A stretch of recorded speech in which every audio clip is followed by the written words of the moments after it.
दोस्तों केवल 2 महीने में, जी हाँ, केवल 2 महीने में मोदी सरकार को 3 फैसलों पर रोल बैक करना पड़ा है। अपने लिए हुए फैसलों को वापस लेना पड़ा है, या फिर ये कह सकते हैं कि विपक्ष के दबाव के बाद मोदी सरकार को घुटने टेकने पड़ गए हैं।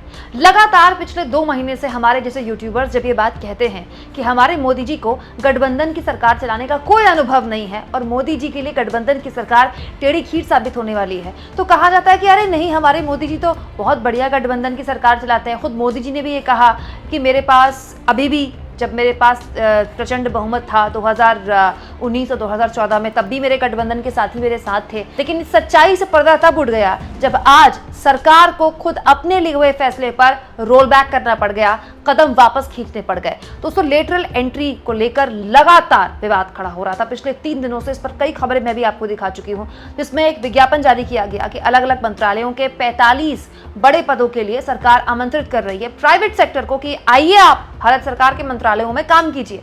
इस पूरे मुद्दे पर विवाद तब और बड़ा हो गया जब राहुल गांधी, अखिलेश यादव, तेजस्वी यादव सहित तमाम विपक्ष के नेताओं ने सरकार पर आरक्षण विरोधी होने का आरोप लगा दिया। और आज, जी हां, आज थोड़ी देर पहले मोदी सरकार ने इस विज्ञापन को रद्द कर दिया। दोस्तों केंद्रीय मंत्री जितेंद्र सिंह ने यूपीएससी की चेयरमैन को खत लिखा, जिस पर उन्होंने ये कहा है कि ये जो लेटरल एंट्री का विज्ञापन था इसको आप रद्द कर दीजिए। मतलब केवल 3 दिन हुए, केवल 3 दिन।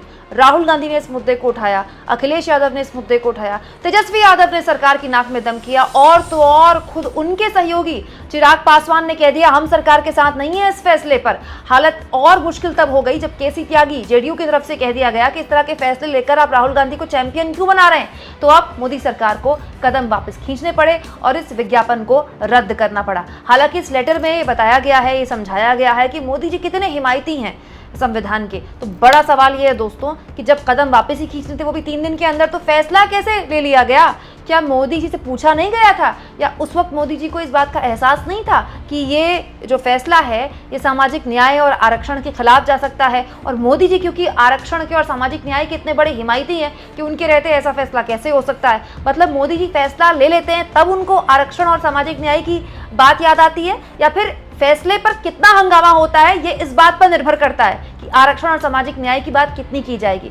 दोस्तों पिछले 2 महीने में ये मोदी सरकार की तीसरी बड़ी हार है। सबसे पहले सरकार के लिए शर्मनाक स्थिति लोकसभा के अंदर तब पैदा हुई जब वक्फ संशोधन बिल सरकार लेकर आई। बड़े जोर शोर से बड़ी बड़ी बातें कही गई कि सहयोगियों को भी साथ लिया है, लेकिन अंत में क्या हुआ? संसद के अंदर न केवल विपक्ष ने सरकार की नाक में दम किया, कांग्रेस पार्टी, समाजवादी पार्टी लगातार इसका विरोध करती रही, बल्कि खुद एनडीए के सहयोगी टीडीपी और दूसरे सहयोगियों ने कह दिया कि आप इसको जेपीसी में भेज दीजिए। जेपीसी मतलब ठंडे बस्ते में। सरकार अपने लाए हुए बिल को जो उसने कैबिनेट में पास किया था, उसके अपने सहयोगियों के दबाव और विपक्ष के आक्रामक रुख की वजह से सरकार को पैर खींचने पड़ गए। दूसरी बड़ी हार सरकार के सामने तब हुई जब हम यूट्यूबर्स पर नकेल कसने के लिए ब्रॉडकास्ट बिल लाने की जोर आजमाइश की जा रही थी और तमाम तरह की बड़ी बड़ी बातें कही जा रही थी।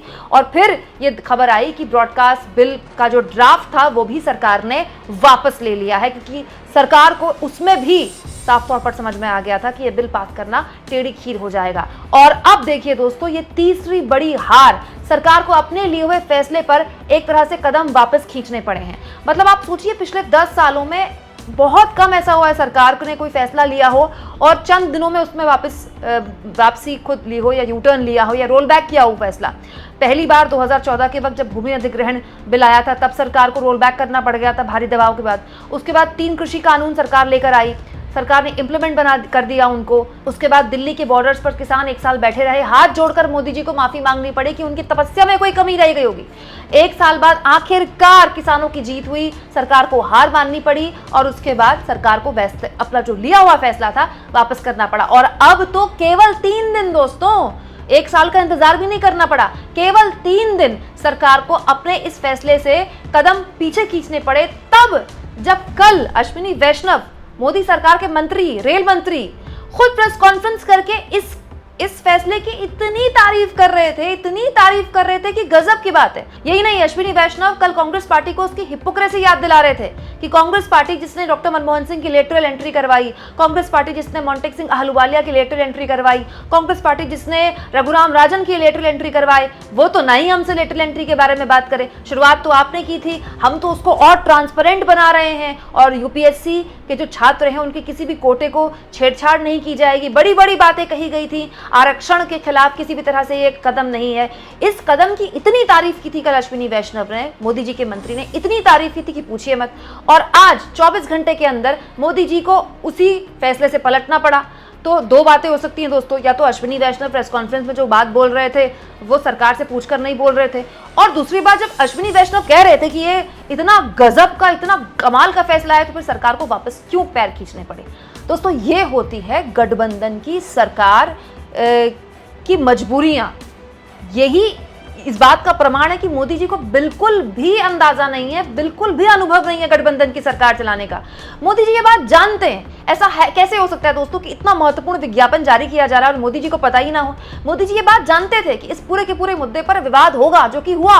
राहुल गांधी ने इसको हाथों हाथ लिया और आज देखिए जब फैसला वापस हुआ तो मल्लिकार्जुन खड़गे ने इस मामले में राहुल गांधी को सारा श्रेय दे दिया, क्योंकि सही बात है राहुल गांधी ने सबसे पहले इस फैसले के खिलाफ आवाज उठाई थी। उसके बाद अखिलेश यादव, तेजस्वी यादव सब बोले थे। इसके बाद सरकार के अपने सहयोगी बोल गए। तो राहुल गांधी को तो आप बैठे बिठाए हीरो बना ही रहे हैं, राहुल गांधी को तो आप स्टार बना ही रहे हैं। मल्लिकार्जुन खड़गे ने सीधे राहुल गांधी को श्रेय दे ही दिया, बल्कि आप ये भी बता रहे हैं कि आपको गठबंधन की सरकार चलाने का कोई अनुभव नहीं है। क्योंकि न केवल राहुल गांधी जैसे विपक्षी दल इस फैसले का विरोध करेंगे, सरकार को क्या इस बात का भी एहसास नहीं था कि चिराग पासवान जैसे उनके अपने सहयोगी जो खुद दलित राजनीति करते हैं और अगले साल बिहार में विधानसभा चुनाव है, वो किसी भी हाल में इस तरह के फैसले में सरकार का साथ नहीं देंगे, जो कि उन्होंने खुलकर कह दिया कि हम सरकार के साथ नहीं है। जेडीयू ने भी कह दिया क्यों आप इस तरह का फैसला लेकर राहुल गांधी को चैंपियन बना रहे हैं। तो बड़ा सवाल यह है कि मोदी जी को क्या इतने इंपॉर्टेंट फैसले लेने से पहले, सरकार को इतने बड़े कदम लेने से पहले अपने सहयोगियों से बात नहीं करनी चाहिए थी। दोस्तों अब इसमें तो दो बातें हो सकती है, या तो सहयोगियों से बात नहीं की गई हो,